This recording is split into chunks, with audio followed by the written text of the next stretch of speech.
After a close call with COVID-19, one TikTok star is recounting his family's journey in a new book. Cody standing by with more on that incredible tale. Yeah, it's incredible.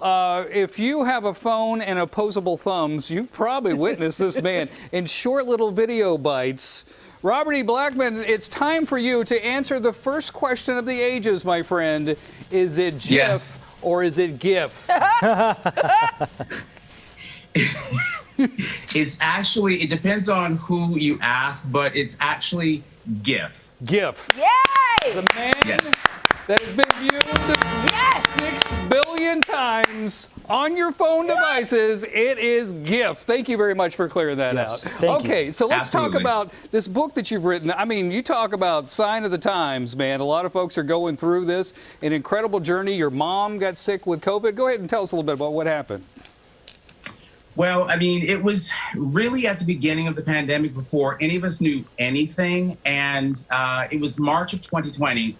I was at my home in LA and things started happening. And I thought it's time to come back to Canada where our primary residence is. And the moment I got here, I received a phone notification that my mom was in the hospital with COVID. And it was very difficult because being in Canada, we were not able to travel back to the States, and in the hospitals, as you know, you couldn't even visit. And I'm my mom's only child. And so I was remotely caring for my mom via the nurses and doctors over the phone while she was battling for her life on a ventilator. So it was like the worst experience of my life. I was about to say, that is a nightmare. That is an absolute nightmare. Now, your mom's doing okay now. She's out of the hospital, but she was on a ventilator for a while. It was touch and go, right? She was on a ventilator for 15 days. She was in the hospital for a total of 79 days, 15 of them on a ventilator. She was off for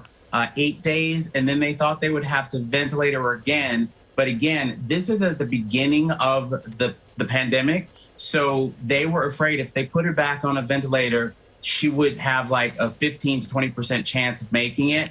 And by that time, they were just starting to figure out new things to do. And so it literally was timing that really saved her life. Now, this book is not only a love letter to your mom, but also the folks that helped bring her back to health, right? That's right. So Courage Behind the Mask, the story of life, death, and surviving COVID-19 is a love letter to her, but also it's a moment in time by the healthcare providers that actually cared for her physicians, her nurses, the clergy. And so what I asked them to do was to just give me like the idea of what their experience was at that moment. What were they going through? What were they thinking? Because when you think about it, our brave first response workers, frontline workers, when they got home, the last thing they wanted to do was talk about this to their families, you know, because they were still living it. And so by them being able to journal it, by being able to put it down in words, they kind of got it out. And now all these months later, they are able to revisit it with some clarity and to see where their emotional state was then and where they are now.